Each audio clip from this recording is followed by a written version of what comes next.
Hello dear students, welcome to deductive academics. ये video होने वाली है second part of the periodic classification of the elements. इसका first part हम already पढ़ चुके हैं ना।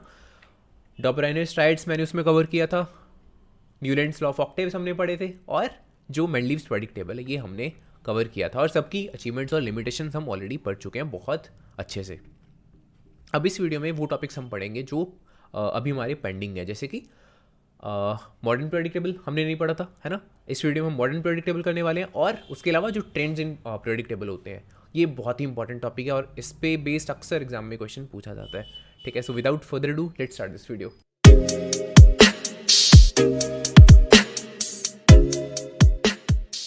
So who is this personality? This is the Mendeleev.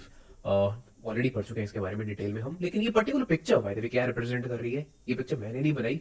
This is a doodle of the Google, right. Google doodles क्या होते हैं आपको पता होगा। कई बार गूगल क्या करता होता है, अपने लोगों को हटा के, है ना, ऐसे ही फेमस पर्सनैलिटीज की पिक्चर वगैरह वहां पे लगाए थे, अक्सर आपने देखा होगा, राइट। कई बार करता है गूगल ऐसा, उनको ऑनर करने के लिए बाय द वे, है ना। जैसे लेट से कोई पर्सन है, किसी की डेथ एनिवर्सरी है, किसी पर्सन का बर्थडे है, या कोई भी ऐसी चीज है, कोई मेजर इंसिडेंट हुआ उस दिन, तो ऐसी चीजों के लिए गूगल क्या करता होता है, अक्सर वहां पे डूडल लगाता है अपने सर्च इंजन पे। ओके, तो ऐसा ये वाला पर्टिकुलर डूडल गूगल ने यूज किया था कुछ साल पहले अपने सर्च इंजन पे, एंड इट क्लियरली शोज कि हाँ कितनी बड़ी कंट्रीब्यूशन रही होगी मेंडलीव की। इसीलिए गूगल ने वहां पे इसके पीरियोडिक टेबल का डूडल यूज किया, राइट। किसी छोटी मोटी पर्सनैलिटी का डूडल तो बनाएगा नहीं गूगल ना, ऑब्वियस बात है। और इतनी बड़ी कंट्रीब्यूशन की वजह से ही जो मेंडलीव है, राइट, इसको क्या बोला जाता है, father of the periodic table. मैं क्या करूं, फिर जॉब छोड़ दूं? अब देखो मोज़ले ऐसा क्यों बोल रहा है, बिकॉज जो ये मॉडर्न पीरियोडिक टेबल है इसका क्रेडिट उसी को जाता है, राइट। मोज़ले एक इंग्लिश फिजिसिस्ट था और उसने बहुत एक्सटेंसिव रिसर्च करी थी एलिमेंट्स पे, और वो इस कंक्लूजन पे आया कि जो एलिमेंट्स होते हैं ना, उनकी प्रॉपर्टीज एक्चुअल में डिपेंड करती हैं उनके एटॉमिक नंबर पे, राइट। एटॉमिक नंबर पे, ना कि एटॉमिक मास पे, जैसा कि बोला था मेंडलीव ने, राइट। मोज़ले ने बोला कि जो एटॉमिक नंबर है ना, ये ज़्यादा फंडामेंटल प्रॉपर्टी है बजाय एटॉमिक मास। एटॉमिक मास इतनी फंडामेंटल प्रॉपर्टी नहीं है, इसके अकॉर्डिंगली नहीं चल सकते आप। और जब हमने एटॉमिक नंबर के अकॉर्डिंगली एलिमेंट्स को अरेंज करा, तब हमको मिला हमारा प्यारा सा मॉडर्न पीरियोडिक टेबल। नाउ अगर इस वाले मॉडर्न पीरियोडिक टेबल को हम कंपेयर करते हैं मेंडलीव के पीरियोडिक टेबल से, तो हम देखते हैं कि मॉडर्न पीरियोडिक टेबल में कोई बहुत ज़्यादा लिमिटेशंस नहीं है, right. Most of the limitations जो यहाँ पर थी इसके पीरियोडिक टेबल में, वो यहाँ पे दूर हो चुकी है। देखते हैं कैसे। देखो इसके पीरियोडिक टेबल में क्या क्या लिमिटेशंस थी। एक तो ये याद होगा आपको, दो जगह पे इसने क्या किया था, ऑर्डर को स्वैप किया था। एक तो कोबाल्ट और निकल के केस में, और दूसरा यहाँ पे टेलुरियम और आयोडीन के केस में। जनरली इसने बोला मैंने अरेंज करे हैं सभी elements according to the increasing atomic mass, but इन दोनों के केस में इसने ऑर्डर को स्वैप कर दिया। क्यों किया कोई आइडिया नहीं है, जस्ट लेट्स से जो एलिमेंट्स ऊपर नीचे हैं उनकी प्रॉपर्टी को सिमिलर रखना था, इसलिए हमने कर दिया। बट ये कोई प्रॉपर लॉजिकल एक्सप्लेनेशन थोड़ी ना हुई, है ना। लेकिन यहाँ पे आप देखोगे, देखो ऑर्डर वैसे ही है जैसा कोबाल्ट और निकल, यहाँ पे भी कोबाल्ट और निकल, है ना। कोबाल्ट पहले आ रहा है, निकल बाद में आ रहा है। ऑल्सो यहाँ पे टेलुरियम और आयोडीन का केस, टेलुरियम पहले है फिर आयोडीन था, है ना। और वैसे ही आपको यहाँ पे देखने को मिल रहा है, टेलुरियम पहले है आयोडीन बाद में। लेकिन यहाँ पे हमारे पास प्रॉपर उसकी एक्सप्लेनेशन है, बिकॉज इनको हमने रखा हुआ है according to the increasing atomic number, ठीक है। यहाँ पे सभी एलिमेंट्स को हमने according to increasing atomic number place किया हुआ है। यहाँ पे हमने कोई अपनी मर्जी से नहीं कर दिया कि चलो प्रॉपर्टी सिमिलर लग रही हैं तो इसको इसके नीचे लगा देते हैं, इसको इसके ऊपर रख देते हैं। नो, सभी एलिमेंट्स को हमने लॉजिकली प्रॉपरली अरेंज किया हुआ है, ठीक है। तो ये लिमिटेशन दूर हो गई। इसके अलावा एक और लिमिटेशन थी यहाँ पे कि किसी भी दो एलिमेंट्स के बीच में कितने और एलिमेंट्स आएंगे, हम इस चीज़ को प्रिडिक्ट कर ही नहीं सकते, कोई तरीका ही नहीं है, बिकॉज एटॉमिक मास कोई पैटर्न के अकॉर्डिंगली इंक्रीज या डिक्रीज नहीं हो रहा था, है ना। देखो यहाँ पे अगर मैं यहाँ पे आपसे पूछता हूँ, एक एलिमेंट है जिसका एटॉमिक नंबर है मान लो 10, और एक एलिमेंट है जिसका एटॉमिक नंबर है 15, उनके बीच में कितने और एलिमेंट्स आएंगे आप इजीली कैलकुलेट कर लोगे। 11 वाला 12, 13 और 14, 4 एलिमेंट्स और आएंगे, है ना। कौन कौन से होंगे, देखो Z इज इक्वल्स टू 10 किसका होता है, नियोन का, एटॉमिक नंबर 10 है। सो सोडियम, मैग्नीशियम, एल्युमिनियम और सिलिकॉन, है ना। ये 4 एलिमेंट्स आएंगे यहाँ पे। यहाँ पे एटॉमिक नंबर के केस में आप इजीली ऐसा बता पा रहे हो because atomic number linearly increase करता है। यहाँ पे कोई सडन चेंजेस नहीं होते, ऐसा नहीं है कि 11 के बाद अचानक से कुछ लेट से 13 आ गया फिर 15.4 आ गया, कुछ ऐसा केस नहीं है। लेकिन एटॉमिक मास किसी पैटर्न के अकॉर्डिंगली इंक्रीज नहीं होता, तो यहाँ पे हम ऐसा नहीं कर पा रहे थे। ठीक है, तो जो यहाँ पे लिमिटेशन थी उसको भी हम यहाँ पे रिमूव कर चुके हैं, बिकॉज यहाँ पे हमारा काम ही एटॉमिक नंबर के अकॉर्डिंगली हो रहा है, राइट। सो ये लिमिटेशन भी यहाँ पे दूर हो जाती है। इसके अलावा एक और लिमिटेशन थी इसकी आइसोटोप्स की। जैसे क्लोरीन की मैं एग्जांपल देता हूँ। क्लोरीन के 2 आइसोटोप्स होते हैं, एटॉमिक नंबर देखो दोनों का 17 होता है। ऐसे आपने देखा होगा ना, जनरल फॉर्मूला ऐसे लिखा जाता है किसी भी एलिमेंट का, Z is the atomic number and A is the atomic mass. ये आपने 9th क्लास में पढ़ा होगा। सो क्लोरीन के 2 आइसोटोप्स होते हैं, एटॉमिक नंबर दोनों का 17 है, लेकिन एटॉमिक मास में डिफरेंस होता है, एक का 35 एक का 37।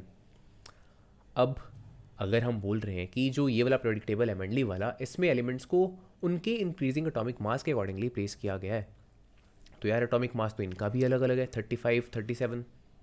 क्या इनको भी प्लेस किया गया है यहाँ पे?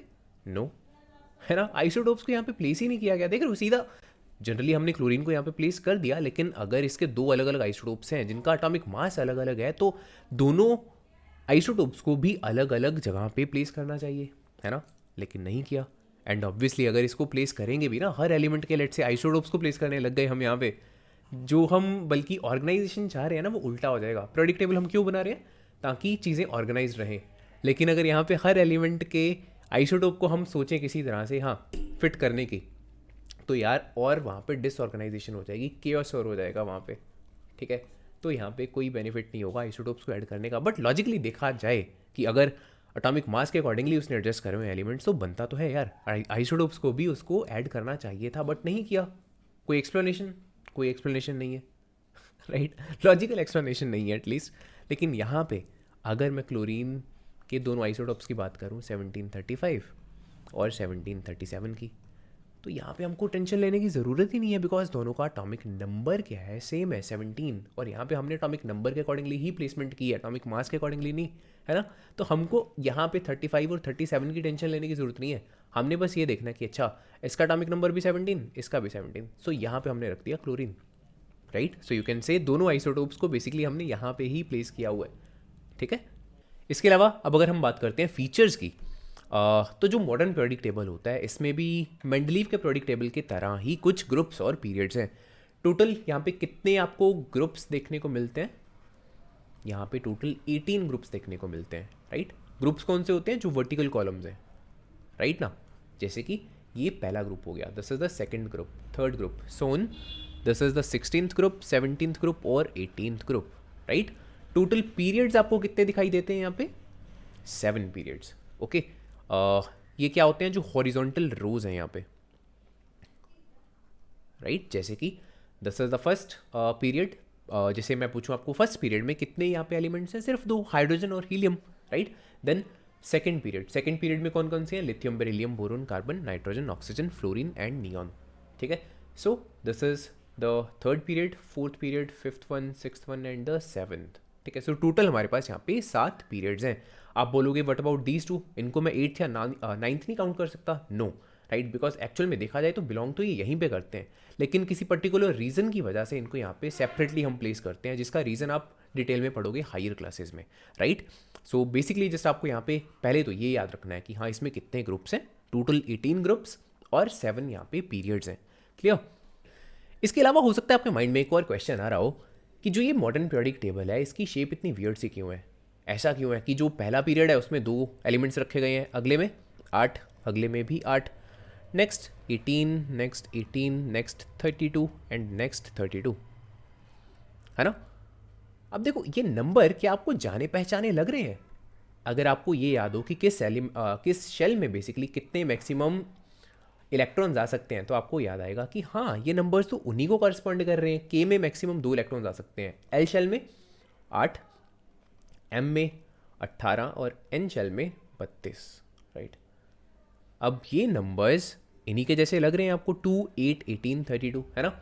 ये ऐसा है कि बेसिकली जो ये पहला वाला पीरियड है ना, ये पहले शेल को बिलोंग कर रहा है। देखो ये हमारा हो गया न्यूक्लियस, उसके बाद ये पहला शेल, इसमें मैक्सिमम 2 ही इलेक्ट्रॉन्स आ सकते हैं ना, यहाँ पे मैं तीसरा इलेक्ट्रॉन तो ऐड नहीं कर सकता, राइट। इसी वजह से पहले वाले पीरियड में हमने सिर्फ 2 ही एलिमेंट्स रखे हैं, हाइड्रोजन और हीलियम।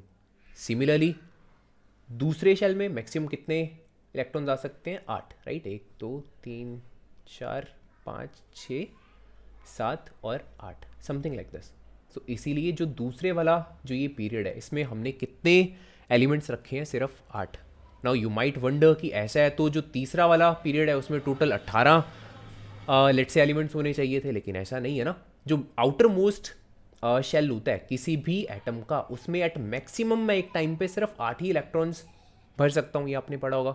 ऐसा नहीं हो सकता कि लेट से जो ये बाहर तीसरा शेल है एम शेल, इसमें मैंने 1 2 3 4 5 6 7 8 9 10 ऐसे 10 इलेक्ट्रॉन्स भर दिए, राइट। हालांकि एट मैक्सिमम एम शेल में 18 इलेक्ट्रॉन्स आ ज़रूर सकते हैं, लेकिन अगर ये आउटर मोस्ट शेल ऐसे है तो यहाँ पे मैं ऐसा नहीं कर सकता कि मैं 8 से ज़्यादा इलेक्ट्रॉन्स को फिल कर दूँ, राइट। अगर आपको कन्फ्यूजन है तो ज़्यादा डिटेल में इस चीज़ को आप हायर क्लासेस में पढ़ने वाले हो, लेकिन फ़िलहाल जस्ट आपको इतना आइडिया होना चाहिए कि हाँ, जैसे जैसे आप यहाँ से ऊपर से नीचे की तरफ जाते हो, राइट, एक नया नया शेल ज़रूर ऐड होता जाता है, ठीक है। एटम के पास नया नया शेल ऐड होता जाता है। इसी वजह से जो एटॉमिक साइज होगा, जैसे जैसे आप डाउन द ग्रुप मूव करोगे ना, राइट, एटम का जो साइज़ है वो क्या होएगा, इंक्रीज होएगा, ठीक है। हाइड्रोजन का साइज़ बहुत कम है, देन उसके बाद लिथियम का साइज़ ज़्यादा है, जो सोडियम का एटम होगा उसका साइज़ और बड़ा, फिर पोटाशियम और बड़ा। सिमिलरली जैसे जैसे करते हैं हम नीचे की तरफ आएंगे तो सबसे जो नीचे की तरफ एलिमेंट्स हैं, राइट, उनका एटॉमिक साइज़ बहुत बड़ा होगा एज़ कम्पेयर टू वो वाले एटम्स जो यहाँ पे ऊपर की तरफ लाई कर रहे हैं इन द प्रेडिक्टेबल।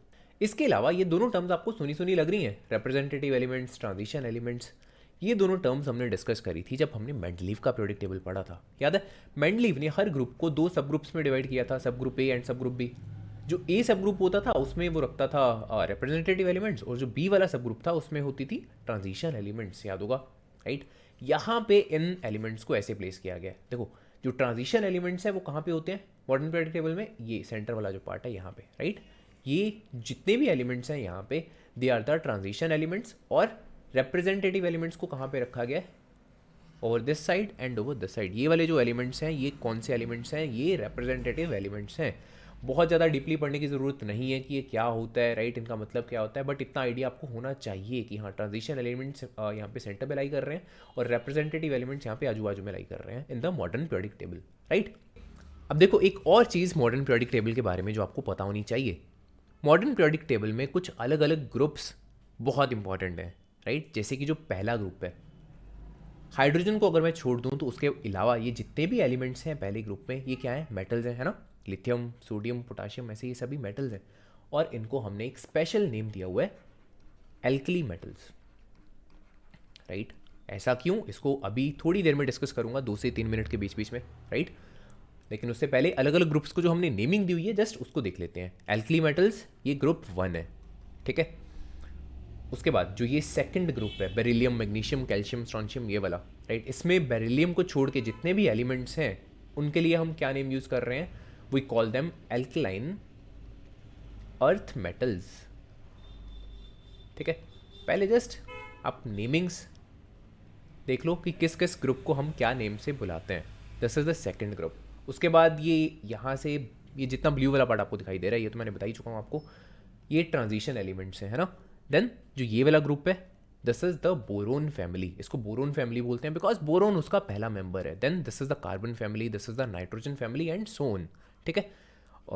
उसके अलावा जो ये लास्ट वाला ग्रुप है, 18th ग्रुप, ये ग्रुप होता है किसका, नोबल गैसेस का। नोबल गैसेस, ये सारी गैसेज है ना, helium this is a gas, neon is a gas, argon is a gas, krypton is a gas, xenon is a gas, ये सभी गैसेज हैं 18th ग्रुप वाली, और ये नोबल गैसेज हैं। नोबल का मतलब क्या है, ये इनर्ट गैसेज हैं, राइट। किसी के साथ ये रिएक्ट नहीं करती हैं, किसी के साथ भी रिएक्ट नहीं करती हैं। वाई, बिकॉज इनका आउटर मोस्ट शेल क्या होता है, कंप्लीट होता है। और उसके अलावा जो ये 17th ग्रुप है, इसको हम क्या बोलते हैं, हैलोजन फैमिली, राइट। हैलोजन क्यों बोलते हैं, हैलोजन का मतलब होता है सॉल्ट फॉर्मिंग, राइट। ये क्या करते हैं, जैसे देखो ये क्लोरीन है, क्लोरीन क्या करेगा, किसी ना किसी रिएक्टिव मेटल के साथ रिएक्ट करके, जैसे सोडियम है उसके साथ रिएक्ट करके क्या फॉर्म करता है, सॉल्ट फॉर्म करता है, जैसे कि सोडियम फ्लोराइड, राइट। सिमिलरली जैसे ये फ्लोरीन है, ये क्या बनाएगा, सोडियम फ्लोराइड, ठीक है। सो इस वजह से जो ये 17th ग्रुप होता है इसको हम हैलोजन्स बोलते हैं, सॉल्ट फॉर्मिंग। सो ये आपको पता होना चाहिए, ये 17th जो ग्रुप है, फ्लोरीन, क्लोरीन, ब्रोमीन और आयोडीन वाला, राइट। सो इतनी information I think so sufficient है. अब इनको थोड़ा सा डीपली देखते हैं कि हाँ, पहले ग्रुप को हमने एल्कली मेटल्स क्यों बोला, सेकंड ग्रुप को हमने एल्कलाइन अर्थ मेटल्स क्यों बोला, and so on.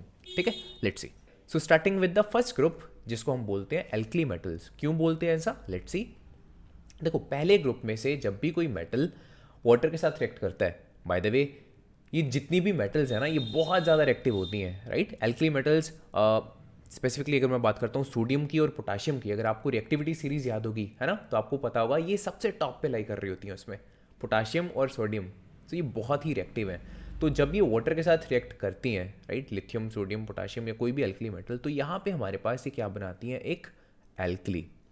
Lithium hydroxide for example यहाँ पे बना, this is an alkali. Alkali क्या होता है, एक ऐसा बेस, राइट, एक ऐसा बेस जो वाटर में क्या हो जाएगा, इजीली डिजोल्व हो सकता है.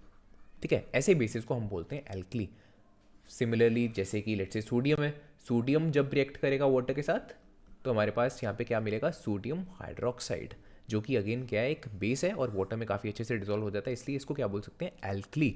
और यहाँ पे हाइड्रोजन गैस इवॉल्व होगी, राइट. सभी केसेस में हमको ऐसा ही देखने को मिलता है. और बिकॉज यहाँ पे हमको क्या मिला, एक एल्कली मिलता है, इस वजह से जो ये मेटल्स होती हैं इनको एल्कली मेटल्स बोला जाता है, बिकॉज ये एल्कली को फॉर्म करती हैं वाटर के साथ रिएक्ट करके. Simple, okay.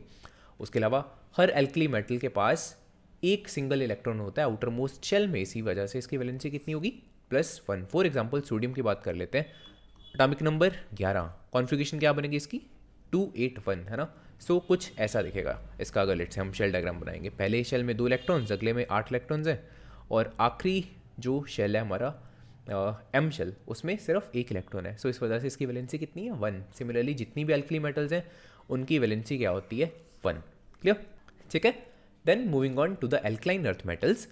सेकेंड ग्रुप में बेरिलियम को छोड़ के जितनी भी मेटल्स हैं उनको हम क्या बोलते हैं, alkaline earth metals. You might ask क्यों, बेरिलियम के साथ क्या दुश्मनी है, बेरिलियम को क्यों नहीं भूलते, इसका आंसर आपको पता लग जाएगा थोड़ी देर में. ओके, सबसे पहले नेम देख लेते हैं, एल्कलाइन अर्थ मेटल्स का मीनिंग क्या है ना.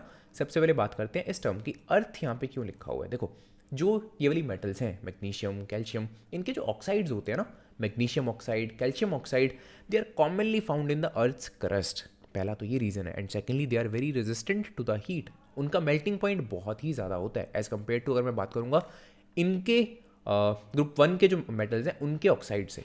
ठीक है, सो मैग्नीशियम ऑक्साइड, कैल्शियम ऑक्साइड जो ये हैं ऑक्साइड्स, इनका मेल्टिंग पॉइंट बहुत ही ज़्यादा होता है. और सेकेंडली ये पाए जाते हैं अर्थ की क्रस्ट में, इस वजह से यहाँ पे ये टर्म हमने यूज़ की है, अर्थ. ठीक है. What about alkaline. एल्कलाइन हमने इसलिए यूज़ किया है बिकॉज जो ये जितने भी मेटल्स हैं इनके ऑक्साइड्स और हाइड्रोक्साइड्स क्या होते हैं, बेसिक नेचर के होते हैं, एल्कलाइन, है ना. इस वजह से इन मेटल्स को हम एल्कलाइन अर्थ मेटल्स बोलते हैं. ठीक है, और इन सब की वैलेंसी कितनी होती है, 2. ठीक है, एल्कली मेटल्स पहला ग्रुप है, वैलेंसी 1 है. Alkaline earth metals second group है, वैलेंसी कितनी है, 2. Very simple. अब अगर बेरिलियम की बात करते हैं, देखो beryllium fulfils the first criteria, earth की क्रस्ट में पाया जाता है इसका ऑक्साइड. ठीक है, और रेजिस्टेंट भी है हीट से. But about other criteria, other criteria क्या है कि जो इसका ऑक्साइड है या लेट से हाइड्रोक्साइड है वो क्या होना चाहिए, बेसिक नेचर का होना चाहिए, एल्कलाइन नेचर का होना चाहिए. लेकिन इसके ऑक्साइड्स या लेट से हाइड्रोक्साइड्स जो होते हैं वो एम्फोटेरिक बिहेवियर शो करते हैं. एम्फोटेरिक का मतलब क्या होता है, जो एक पर्टिकुलर बिहेवियर नहीं शो कर रहा बस बेसिक, नो. अगर वो एसिड के साथ रिएक्ट करेगा तो वो बेसिक नेचर शो करेगा, लेकिन अगर वो बेस के साथ रिएक्ट करता है तो वो एसिडिक नेचर शो करता है. ठीक है, ऐसे ऑक्साइड्स को हम क्या बोलते होते हैं, एम्फोटेरिक ऑक्साइड्स, है ना, ये आपने पढ़ा होगा. सो इस वजह से जो बेरिलियम है वो एल्कलाइन अर्थ मेटल्स में काउंट नहीं होता. ठीक है, सो इस चीज़ का आप ध्यान रखना, ये क्वेश्चन पूछा भी जा सकता है आपसे. वैलेंसी इसकी +2 है. फॉर एग्जांपल जैसे मैग्नीशियम की बात करते हैं, मैग्नीशियम एटॉमिक नंबर कितना बना इसका, 12. कॉन्फ़िगरेशन क्या होगी, 282, है ना. सो यहाँ पे ये मैंने शो किया हुआ है 282. आखिरी शेल में देख रहे हो 2 इलेक्ट्रॉन्स हैं, इस वजह से इसकी वैलेंसी कितनी बनती है, 2. ठीक है, so I hope it must be clear. Then we have the noble gases. Valency इनकी होती है 0. ये कौन सा ग्रुप है, ये 18th ग्रुप है ना, हेलोजेंस के अगला ग्रुप है. वैलेंसी 0 बिकॉज ये किसी के साथ रिएक्ट ही नहीं करती है. इनका लास्ट जो शेल होता है ये कंप्लीट होता है. फॉर एग्जांपल नियॉन, नियॉन का एटॉमिक नंबर होता है 10. कॉन्फ़िगरेशन इसकी बनेगी 2,8. सो इसका की शेल भी कंप्लीट है, एल शेल भी कंप्लीट है, आउटर मोस्ट शेल इसका बिल्कुल बिकॉज कंप्लीट है, इस वजह से इसकी वैलेंसी कितनी बनती है, 0. राइट. सिमिलरली जितनी भी नोबल गैसेज हैं सबकी वैलेंसी क्या होगी, 0 होगी. ये बिल्कुल रिएक्ट नहीं करेंगी किसी के साथ, ये बिल्कुल इनर्ट गैसेज हैं. इसी वजह से एक तो ये इनर्ट इतनी ज़्यादा है, किसी के साथ रिएक्ट करके कंपाउंड्स नहीं बनाती. दूसरा बहुत ज़्यादा अबंडेंट नहीं है ना.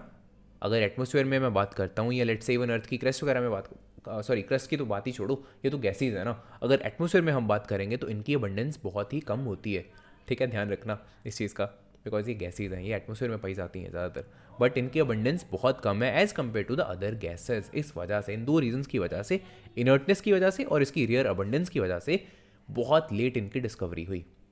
इसी के साथ हमारा जो पहला टॉपिक है मॉडर्न पीरियोडिक टेबल वो ख़त्म होता है। एंड अब अगला टॉपिक है हमारा trends in the modern periodic table, जो कि बहुत ही इंपॉर्टेंट टॉपिक है। अक्सर एग्जाम में इस पे बेस्ड क्वेश्चंस पूछे जाते हैं, सो बिल्कुल भी स्किप मत करना ये वाला पार्ट। ओके, देखो, trends in modern periodic table का मतलब क्या है? ट्रेंड्स का मतलब क्या होता है? Certain patterns. जब हम इस पीरियोडिक टेबल में लेफ्ट हैंड साइड से राइट हैंड साइड की तरफ मूव करना स्टार्ट करते हैं ऐसे, या लेट से टॉप से बॉटम की तरफ मूव करना स्टार्ट करते हैं, तो हमको कुछ पर्टिकुलर ट्रेंड्स दिखाई देते हैं या लेट से कुछ पर्टिकुलर पैटर्न दिखाई देते हैं। जैसे कि पहले हम बात करते हैं वैलेंसी की, ठीक है। इस पीरियोडिक टेबल में जब मैं लेफ्ट हैंड साइड से राइट हैंड साइड की तरफ मूव करता हूँ, है ना, तो हमको क्या देखने को मिलता है? देखो, सबसे पहले जो पहला ग्रुप था उसकी वैलेंसी कितनी थी? 1 हमने देखा। देन जो ग्रुप सेकंड है, राइट, एल्कलाइन अर्थ मेटल्स वाला, उसकी वैलेंसी कितनी है? 2nd। देन बोरोन फैमिली, इस केस में सबकी वैलेंसी बनेगी 3। देन कार्बन फैमिली, इनकी वैलेंसी बनेगी 4, है ना। लेकिन उसके बाद आप क्या देख रहे हो? देखो, पहले तो वैलेंसी इंक्रीज हुई 1 2 3 4, लेकिन अब वैलेंसी क्या हो रही है? डिक्रीज हो रही है ना। 4 के बाद अब 5 नहीं, यहाँ पे आपको वैलेंसी देखने को मिल रही। कितनी वैलेंसी आपको देखने को मिली? 3। दैट मीन्स यहाँ पे आपको डिक्रीज इन वैलेंसी देखने को मिला। वाई? बिकॉज देखो, कॉमन सेंस है, नाइट्रोजन जो है, नाइट्रोजन का एटॉमिक नंबर बनता है 7, कॉन्फ़िगरेशन की बनती है 2,5। अब क्या ये 5 इलेक्ट्रॉन्स लूज करके डुप्लेट कंप्लीट करना चाहेगा क्या? 5 इलेक्ट्रॉन्स लूज करने इसके लिए बहुत डिफिकल्ट है। क्या ये 3 इलेक्ट्रॉन्स को एक्सेप्ट करके ऑक्टेट नहीं कंप्लीट कर सकता? वो इसके लिए बहुत ईजी रहने वाला है। इस वजह से इसकी वैलेंसी कितनी होती है? 3 होती है, ठीक है। सिमिलरली लेट्स से अगर मैं ऑक्सीजन की बात करूंगा, ऑक्सीजन का एटॉमिक नंबर, ऑक्सीजन अब यहाँ पे है, राइट, ऑक्सीजन का एटॉमिक नंबर होता है 8, कॉन्फ़िगरेशन इसकी बनेगी 2,6। अभी 6 इलेक्ट्रॉन्स लूज करके 6 वैलेंसी नहीं शो करने वाली। 6 इलेक्ट्रॉन्स लूज करना कोई इजी टास्क नहीं है यार, ठीक है। ये क्या करेगी? 2 इलेक्ट्रॉन्स को गेन करके ऑक्टेट कंप्लीट करना चाहेगी। इस वजह से इसकी वैलेंसी कितनी है? 2। सिमिलरली जो हैलोजेंस होते हैं वो 1 इलेक्ट्रॉन गेन करके क्या करना चाहेंगे? अपनी जो आउटर मोस्ट शेल है वो कंप्लीट करना चाहेंगे। इस वजह से उनकी वैलेंसी कितनी होती है? 1। और जो ये वाली आखिरी ग्रुप है नोबल गैसेस का, उनका आउटर मोस्ट शेल तो वैसे ही कंप्लीट होता है। इस वजह से इनकी वैलेंसी कितनी होती है? 0, बिकॉज इनको ज़रूरत ही नहीं है कोई इलेक्ट्रॉन लेने की या किसी को इलेक्ट्रॉन डोनेट करने की, ठीक है। सो सिंपली अगर आपसे कोई क्वेश्चन पूछता है कि जो हमारा मॉडर्न पीरियोडिक टेबल है उसमें वैलेंसी कैसे चेंज होती है जब हम लेफ्ट हैंड साइड से राइट हैंड साइड की तरफ मूव करते हैं, सो इसका सिंपल सा आंसर है, पहले तो 1 से 4 तक देखो वैलेंसी क्या होती है? इंक्रीज होती है, लेकिन उसके बाद कार्बन फैमिली के बाद वैलेंसी क्या होती है? डिक्रीज करना स्टार्ट कर देती है। और लास्ट में जो आखिरी ग्रुप है हमारा 18th, वहाँ पे वैलेंसी आपको 0 देखने को मिलती है। नाउ यू माइट आस्क कि जो ये वाले एलिमेंट्स हैं मैंने इनकी वैलेंसी क्यों नहीं शो करी हुई?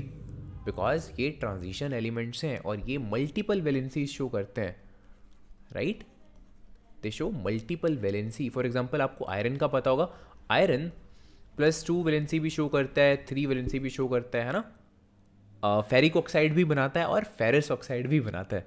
इसी तरह से जितने भी ये ट्रांजिशन एलिमेंट्स हैं ये अलग अलग मल्टीपल वैलेंसीज शो करते हैं, ठीक है। तो यहाँ पे मैं कोई पर्टिकुलर ट्रेंड की तो बात नहीं कर सकता ऑफ कोर्स, लेकिन जनरली रिप्रेजेंटेटिव एलिमेंट्स के लिए हम ऐसा बोल सकते हैं कि हाँ, जब हम लेफ्ट से राइट हैंड साइड की तरफ जाते हैं तो वैलेंसी पहले इंक्रीज करती है, राइट, देन डिक्रीज करती है। सो ये सिंपल सा ट्रेंड हमको देखने को मिल रहा है। व्हाट अबाउट अगर मैं टॉप से बॉटम की तरफ जाता हूँ एक पर्टिकुलर ग्रुप में, यहाँ पे क्या होगा? अगर मैं एक पर्टिकुलर ग्रुप में टॉप से बॉटम की तरफ जाऊँगा तो वैलेंसी बिल्कुल चेंज नहीं होगी। फॉर एग्जाम्पल बोरोन फैमिली की बात करते हैं, ठीक है, बोरोन, उसके बाद एल्यूमिनियम, उसकी भी valency 3, then gallium again 3, indium again 3, ठीक है। सो किसी भी ग्रुप में अगर टॉप से बॉटम की तरफ मैं जाऊँगा तो वैलेंसी आपको सेम ही देखने को मिलेगी, ठीक है। और इसका क्वेश्चन भी सिंपली ऐसे ही पूछा जाता है आपसे, let's say what happens to the valency when we move down the group. Down the group का क्या मीनिंग है? हम एक पर्टिकुलर ग्रुप में टॉप से बॉटम की तरफ मूव कर रहे हैं, तो ऑब्वियसली बात है हम सिंपली लिख देंगे कि when we move down the group the valency stays the same. आप एग्जांपल दे सकते हो, है ना। देन वो आपसे पूछ सकते हैं कि what happens to the valency, या आप क्या चेंज देखते हो वैलेंसी में when you move along a period. Along a period का मतलब क्या हुआ? एक पर्टिकुलर पीरियड में हम लेफ्ट से राइट डायरेक्शन में मूव कर रहे हैं। जैसे थर्ड पीरियड है, थर्ड पीरियड में उसने बोला अलोंग द पीरियड, तो अलोंग द पीरियड तो ऐसे ही होगा ना, लेफ्ट से राइट, ठीक है। तो ये छोटी छोटी टर्म्स हैं, इनका ध्यान रखना, बस यही ध्यान देने वाली चीज़ है यहाँ पे। जब बोलेगा डाउन द ग्रुप, इसका मतलब सिंपल सा मीनिंग है टॉप से बॉटम की तरफ मूव करना है आपको। जब बोलेगा अलोंग द पीरियड, तब आप लेफ्ट से राइट हैंड साइड की तरफ मूव करके ट्रेंड को चेक करोगे, ठीक है। सो ये हो गया वैलेंसी। अब देखते हैं atomic size. So let's compare two elements with each other. Hydrogen लेते हैं और लेट्स से लिथियम। हाइड्रोजन का एटॉमिक नंबर होता है 1, लिथियम का एटॉमिक नंबर इज 3। हाइड्रोजन लाई कर रहा है पहले पीरियड में, सो ऑब्वियसली इसमें सिर्फ एक ही शेल होगा, है ना, सिंपल। लिथियम आ रहा है सेकेंड पीरियड में, दैट मीन्स इसके केस में इसके पास 2 शेल्स होंगे। पहले शेल में 2 इलेक्ट्रॉन्स और एटॉमिक नंबर 3 है ना, दैट मीन्स इसके पास 3 इलेक्ट्रॉन्स हैं। सो तीसरा इलेक्ट्रॉन कहाँ जाएगा? एल शेल में, राइट। पहला शेल होता है के, this is the L shell, right ना, ये इसका के शेल है। अब यहाँ पे जब ऐसा केस आपको दिखेगा कि 2 एलिमेंट्स को आप कंपेयर कर रहे हो और एक के पास कम नंबर ऑफ शेल्स हैं, दूसरे के केस में ज़्यादा नंबर ऑफ शेल्स हैं, तो आप इजीली देख के बोल सकते हो कि जिसके पास ज़्यादा नंबर ऑफ शेल्स हैं, दैट मीन्स जो ये सबसे बाहर वाला इलेक्ट्रॉन है, ये उसके न्यूक्लियस से बहुत ही दूर है ना। सो ऐसे केस में हम बोल सकते हैं कि जो लिथियम होगा उसके एटम का साइज हाइड्रोजन के एटम के साइज से क्या होगा? बड़ा होगा, ठीक है। जिसमें जितने ज़्यादा नंबर ऑफ शेल्स ऐड करते जाओगे आप, एटम का साइज उतना क्या होता जाएगा? बड़ा होता जाएगा, बिकॉज आप सेंटर से उतना दूर जाते जा रहे हो ना, सिंपल, ठीक है। सिंपली अब अगर मैं आपसे पूछता हूँ, लेट्स से मैग्नीशियम और कैल्शियम, है ना, ये रहा हमारा magnesium, right, here is the magnesium and this is the calcium. अब इन दोनों में से किसके एटम का साइज बड़ा होगा? ऑब्वियसली कैल्शियम के एटम का साइज बड़ा होगा, बिकॉज कैल्शियम के केस में एक और शेल ऐड हो जाएगा as compare to the magnesium, simple. Down the group आप जैसे जैसे मूव करोगे, किसी भी ग्रुप में आप डाउन द ग्रुप मूव करते हो, तो एटम का साइज क्या होता है? Atoms size increases. Why? Because number of shells add हो जाते हैं, सिंपल। व्हाट अबाउट जब हम लेफ्ट से राइट हैंड साइड की तरफ जाते हैं, उसको देख लेते हैं। हाइड्रोजन को जैसे कंपेयर करते हैं हम हीलियम से, ठीक है। पहले पीरियड की बात कर रहा हूं मैं, हाइड्रोजन और हीलियम। हाइड्रोजन की बात करेंगे, एक ही शेल है इसके पास भी और एक इलेक्ट्रॉन है। लेकिन हीलियम की बात करेंगे तो शेल तो देखो एक ही है, लेकिन उसमें 2 इलेक्ट्रॉन्स आ रहे हैं, है ना, बिकॉज एटॉमिक नंबर इसका 2 है।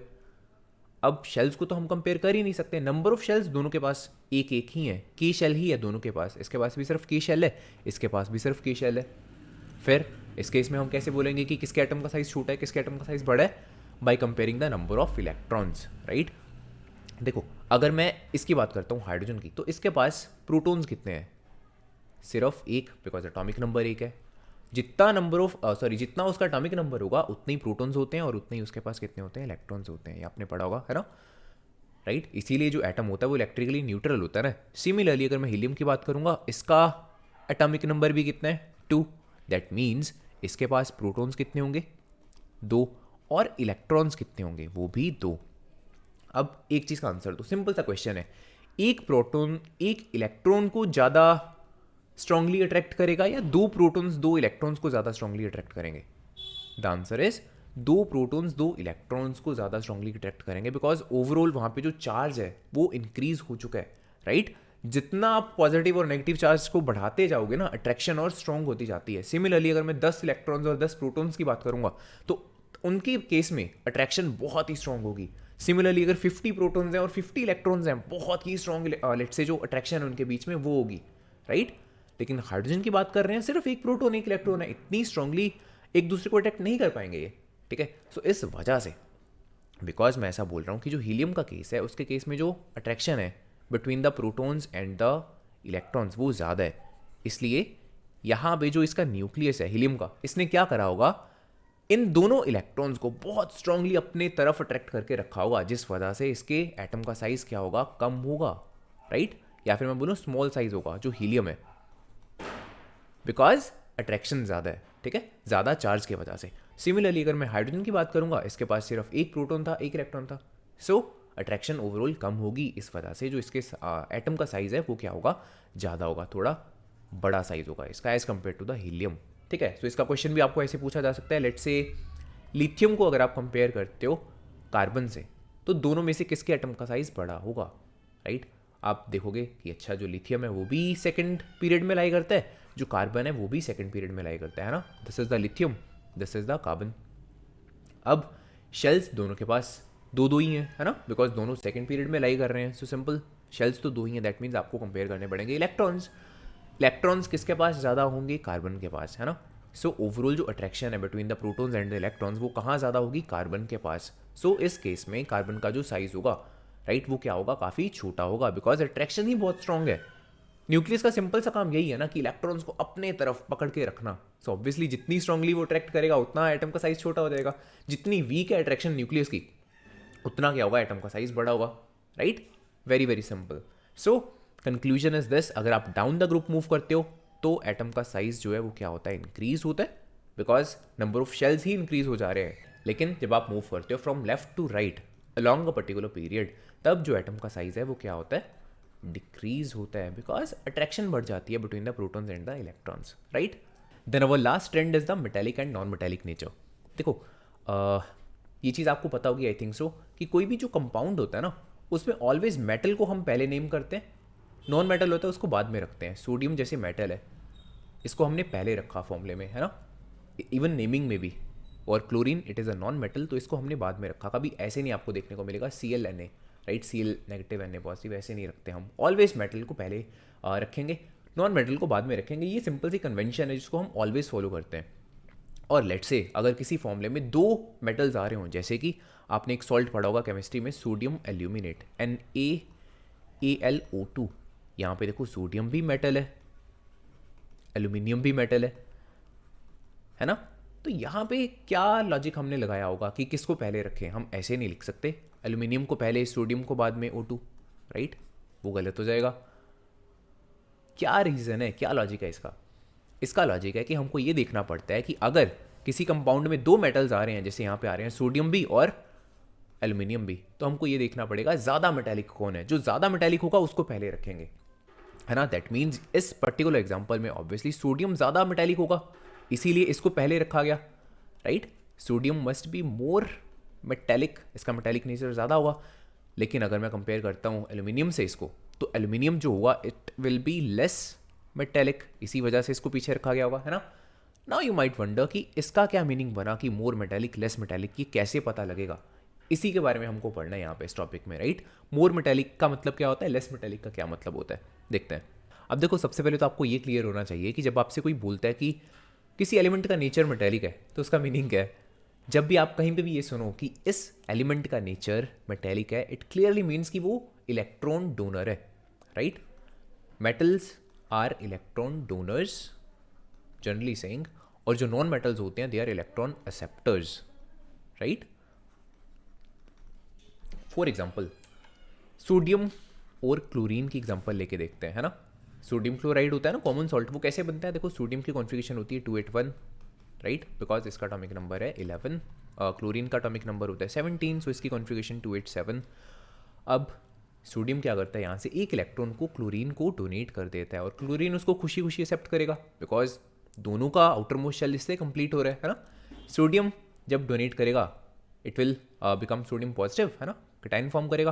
क्लोरीन एक्सेप्ट कर लेगी, it will form Cl negative अनायन. और उसके बाद बिकॉज एक के ऊपर पॉजिटिव चार्ज है, दूसरे के ऊपर नेगेटिव चार्ज है, दोनों एक दूसरे को अटैक्ट करते हैं और आयनिक बॉन्डिंग बना लेते हैं. सोडियम क्लोराइड, ये आपने पढ़ा हुआ है ना. सो आपने यहाँ पे देखा ना क्लियरली क्या हुआ, जो सोडियम था, जो मेटल है, उसने इलेक्ट्रॉन क्या किया, डोनेट किया. और जो क्लोरीन है, जो कि एक नॉन मेटल था, उसने क्या किया, इलेक्ट्रॉन एक्सेप्ट किया. सिंपल ना. सो ये मीनिंग होता है मेटालिक और नॉन मेटालिक नेचर का. मेटल इलेक्ट्रॉन डोनर और नॉन मेटल इलेक्ट्रॉन एक्सेप्टर. लेकिन जब आपको कंपेयर करना पड़े दो एलिमेंट्स को, तो आप कैसे करोगे? Very simple. वही एग्जांपल लेके चलता हूँ सोडियम एल्यूमिनेट की, राइट. सोडियम भी मेटल है, एल्यूमिनियम भी मेटल है, लेकिन ज़्यादा मेटालिक कौन है हमको ये चेक करना था. लेट्स सी, ये रहा सोडियम, ये रहा एल्यूमिनियम. सोडियम के पास कितने वैलेंस इलेक्ट्रॉन्स हैं? एक, है ना. कॉन्फ़िगरेशन इसकी 281 होती है. एल्यूमिनियम के पास कितने होंगे? 3, बिकॉज एटॉमिक नंबर एल्यूमिनियम का बनेगा 13, कॉन्फ़िगरेशन इसकी बनेगी 283, राइट. अब ये बताओ ज़्यादा इजीली इलेक्ट्रॉन कौन डोनेट कर सकता है, सोडियम या एल्यूमिनियम? सोडियम के पास सिर्फ एक इलेक्ट्रॉन है डोनेट करने के लिए, एल्यूमिनियम को 3 इलेक्ट्रॉन्स डोनेट करने पड़ेंगे. कौन ज़्यादा जल्दी से झट से इलेक्ट्रॉन डोनेट कर देगा? सोडियम, है ना, बिकॉज उसको सिर्फ एक इलेक्ट्रॉन डोनेट करना है ना, उसके लिए बहुत ईजी है. एल्यूमिनियम को 3 इलेक्ट्रॉन्स डोनेट करने पड़ेंगे. सो सोडियम के लिए इलेक्ट्रॉन डोनेट करना ज़्यादा ईजी है, इस वजह से वो ज़्यादा मेटेलिक है ना. जो जितना ईजिली इलेक्ट्रॉन्स को डोनेट कर सकता है वो उतना ज़्यादा मेटेलिक है, सिंपल। सो एल्यूमिनियम इतना ज़्यादा मेटेलिक नहीं है as compare to the sodium. So आप क्लियरली देख पा रहे हो कि अगर मैं एक पर्टिकुलर पीरियड में लेफ्ट से राइट की तरफ मूव करूँगा तो मेटेलिक नेचर क्या होगा, डिक्रीज होगा, है ना। देखो क्यों, जैसे कि ये सेकंड वाला पीरियड है ना, लिथियम की एग्जांपल लूँ मैं, एक वैलेंस इलेक्ट्रॉन सबसे ईजी है इसके लिए इलेक्ट्रॉन को लूज़ करना, एक ही इलेक्ट्रॉन तो है। बेरिलियम को 2 इलेक्ट्रॉन्स लूज़ करने पड़ेंगे, थोड़ा डिफिकल्ट है, दैट मीन्स ये कम मेटेलिक हुआ। बोरोन के केस में 3 इलेक्ट्रॉन्स डोनेट करने पड़ेंगे, और डिफिकल्ट है, सो और कम मेटेलिक हुआ। उसके बाद तो कार्बन, नाइट्रोजन, ऑक्सीजन, फ्लोरीन, ये तो नॉन मेटेलिक नेचर शो करते हैं बिकॉज ये इलेक्ट्रॉन्स को गेन करना प्रेफर करेंगे, नॉट कार्बन। कार्बन तो बॉन्डिंग ही कोवलेंट बॉन्डिंग करता है, राइट। नाइट्रोजन, ऑक्सीजन, फ्लोरीन है, ये इलेक्ट्रॉन्स को क्या करेंगे, गेन करना प्रेफर करेंगे। सो ये नॉन मेटेलिक नेचर शो कर रहे हैं, राइट। बाय द वे ऐसे कंफ्यूज मत हो जाना कि कार्बन है, कार्बन को हम नॉन मेटल बोल रहे हैं, लेकिन ये तो इलेक्ट्रॉन्स गेन भी नहीं करता, लूज भी नहीं करता, फिर हमने इसको नॉन मेटल क्यों बोला, बिकॉज ये कोई लेट से कोई रूल नहीं है कि जो मेटल है वो ऑलवेज इलेक्ट्रॉन डोनर ही होगा। ये एक जनरलाइजेशन है सिंपल सी, जिसको हम जनरली ऐसा बोल सकते हैं कि ऐसा होता है, राइट। एक्सेप्शनल केसेस आपको देखने को मिलेंगे, और नॉट इवन एक्सेप्शन भी नहीं बोलना चाहूँगा इसको, बिकॉज ये रूल ही नहीं है ना, एक्सेप्शंस रूल की होती हैं। It is a generalization that most of the metals are electron donors, या फिर generally saying metals are electron donors, और जनरली सेइंग जो नॉन मेटल्स होते हैं वो इलेक्ट्रॉन एक्सेप्टर्स होते हैं, ऐसा है, ओके। सो हमने देखा कि जब हम लेफ्ट से राइट की तरफ मूव करते हैं किसी भी पर्टिकुलर पीरियड में, तो मेटालिक नेचर क्या होता है, डिक्रीज होता है, बिकॉज इलेक्ट्रॉन्स को डोनेट करना उतना उसके लिए डिफिकल्ट होता जाता है। वट अबाउट अगर मैं एक पर्टिकुलर ग्रुप में टॉप से बॉटम की तरफ मूव करूँगा, let's say this is the second group. अगर मैं कंपेयर करता हूँ बेरिलियम को कैल्शियम से, तो किसको इलेक्ट्रॉन्स लूज करना ईजी रहने वाला है। देखो वैलेंस इलेक्ट्रॉन्स तो दोनों के पास दो ही हैं, लेकिन जो बेरिलियम के 2 वैलेंस इलेक्ट्रॉन्स हैं वो न्यूक्लियस के काफ़ी पास में है ना, बिकॉज 2 ही शेल्स हैं उसके पास, ऐसा है कुछ। ये हो गया न्यूक्लियर, ये उसका हो गया के शेल, ये उसका हो गया एल शेल, यहाँ पे उसके पास 2 इलेक्ट्रॉन्स हैं जो वैलेंस इलेक्ट्रॉन्स हैं, this is the beryllium, right. लेकिन अगर मैं कैल्शियम की बात करता हूँ तो उसके पास के एल एम, फिर फर्दर एन शेल में 2 वैलेंस इलेक्ट्रॉन्स हैं, ऐसा कुछ है ना। सो आप क्लियरली देख रहे हो कि जो कैल्शियम के 2 वैलेंस इलेक्ट्रॉन्स हैं वो न्यूक्लियस से काफ़ी दूर है। सो इस वजह से अट्रैक्शन कम होगी, इन 2 इलेक्ट्रॉन्स को न्यूक्लियस ने बहुत वीकली अट्रैक्ट करके रखा होगा एज कंपेयर टू ये 2 जो बेरिलियम वाले इलेक्ट्रॉन्स हैं, राइट। बेरिलियम के केस में जो 2 वैलेंस इलेक्ट्रॉन्स हैं वो स्ट्रांगली अट्रैक्टेड है न्यूक्लियस के टुवर्ड्स, बिकॉज वो उसके पास है, ठीक है। सो इस वजह से जो बेरिलियम है वो इतना इजीली इलेक्ट्रॉन्स को लूज़ नहीं करेगा, लेकिन कैल्शियम इलेक्ट्रॉन्स को काफ़ी इजीली लूज़ कर देगा, जो ये 2 इसके पास वैलेंस इलेक्ट्रॉन्स हैं, राइट, बिकॉज वो वीकली अट्रैक्टेड हैं टुवर्ड्स द न्यूक्लियस।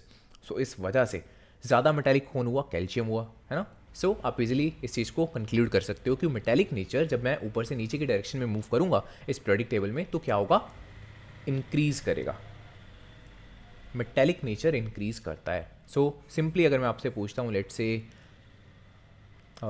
लिथियम को आपने कंपेयर करना है पोटाशियम से, कौन ज़्यादा मेटेलिक हुआ, पोटाशियम ज़्यादा मेटेलिक हुआ। सिमिलरली मैग्नीशियम को अगर हम कंपेयर करते हैं एल्यूमिनियम से, कौन ज़्यादा मेटेलिक होगा, इसका आंसर तो आप दे सकते हो ना इन द कमेंट सेक्शन, ठीक है। Let's see.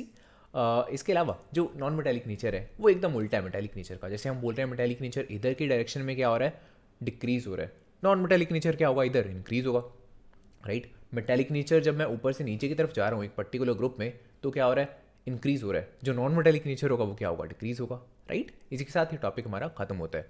आई होप आपको ये वीडियो पसंद आई होगी। अगर इस वीडियो के रिगार्डिंग कोई डाउट हो, कोई आपकी सजेशन हो, कोई भी आपका ओपिनियन हो, do let me know in the comment section. और इसके अलावा दोस्तों के साथ शेयर कर देना इस वीडियो को। अगर आप नए हो इस चैनल पे, also do subscribe the channel, because in the future also बहुत सारी ऐसी ऑसम वीडियोज़ आपको मिलती रहेंगी। Thanks for watching.